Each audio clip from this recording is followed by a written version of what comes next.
Bonsoir. Alors, en tant qu'ancien joueur et désormais commentateur sportif, quel regard vous portez sur la saison de Ligue 1 de l'AS Monaco? On parlera de la Coupe d'Europe et de la Coupe de France un petit peu après. Monaco est redevenu une équipe solide là depuis quelques matchs.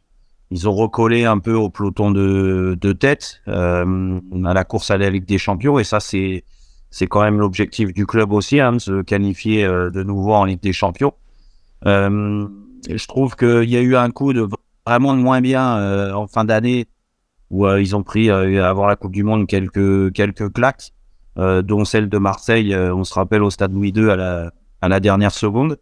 Je trouve que il y a eu du mieux depuis, une prise de conscience, et puis c'est toujours pareil, à Monaco, il faut pas s'endormir.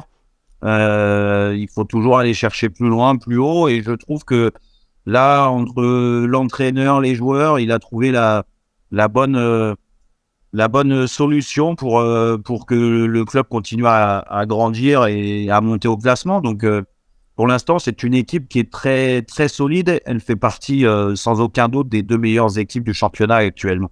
Justement, Monaco, vous le disiez, qui est donc à la 4e position du classement général de la Ligue 1 après 23 journées bientôt et à 10 points quand même du numéro 1, le PSG. Est-ce que les joueurs de Philippe Clement doivent faire mieux pour espérer vraiment recoller en tête au Paris Saint-Germain?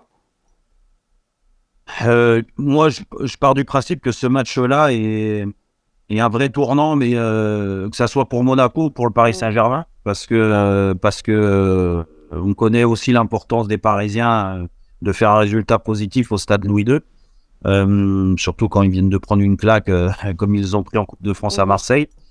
Mais avec une équipe amoindrie, le Paris Saint-Germain n'aura pas la tâche facile.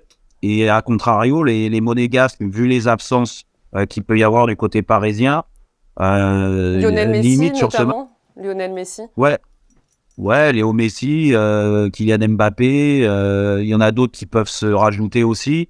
Des joueurs qui n'ont pas beaucoup joué et qui enchaînent 2 matchs de suite en l'espace de 3 jours. Je ne suis pas sûr qu'ils soient au top. Est-ce que les Parisiens, peut-être, hein, vous avez parlé, c'est vrai, de leur défaite face à Marseille en 8e de finale de la Coupe de France. Est-ce qu'on peut craindre un sursaut d'orgueil, peut-être, hein, de la part de ces joueurs parisiens? Ça arrive souvent après un revers de ce genre. Les Parisiens, il arrive quelques défaites dernièrement. On n'a pas eu l'impression qu'il y a une prise de conscience et qu'il y a en effet une révolte. C'est bien ça qui est dommageable du côté du PSG. Donc tant mieux pour les Monégasques, hein, si le PSG n'arrive pas à se remettre en question et à aller plus loin et à essayer de faire mieux. Moi, je trouve très honnêtement que le Paris Saint-Germain a un problème physique. Et que dès qu'il y a du rythme dans les matchs, dès qu'il y a une grosse pression, et Monaco est capable de le faire, le PSG a du mal à répondre. Et donc ça, c'est une des clés très importantes du match. Wissam Ben Yedder, on en dit un mot, qui serait un petit peu dans la tourmente avec le fisc espagnol. On ne veut pas commenter les accusations, mais cette histoire pourrait peut-être perturber le joueur qui est capitaine et qui compte évidemment beaucoup pour l'effectif des Rouges et Blancs. Oui, bah, c'est toujours problématique quand vous avez des problèmes dans votre vie privée. Il y a un impact forcément sur l'aspect psychologique pour préparer les matchs. C'est pas facile, mais il faut faire la part des choses. On est souvent contraint à ça quand on fait une carrière professionnelle. On est formé comme ça, il faut être dans sa bulle. L'AS Monaco, on a parlé un petit peu de sa saison en Ligue 1, mais qui a également été éliminée malheureusement de la Coupe de France. Mais elle est encore en lice en Ligue Europa. Que pensez-vous justement de la campagne européenne des Rouges et Blancs cette saison? Il y a eu du bon, il y a eu du moins bon. J'ai été déçu de certaines contre-performances, surtout à domicile. Je me souviens d'une défaite contre Ferencváros, entre autres, qui me laisse un petit goût amer quand même. Et quand vous appelez l'AS Monaco, vous avez des obligations en Coupe d'Europe. Donc, on doit respecter l'Europa League, tous les adversaires. Et je pense que Monaco se doit de passer déjà ce tour, ce 16e de finale. Et puis derrière, essayer de se sublimer pour amener un engouement spécial. Parce que Monaco s'est toujours nourri de ça.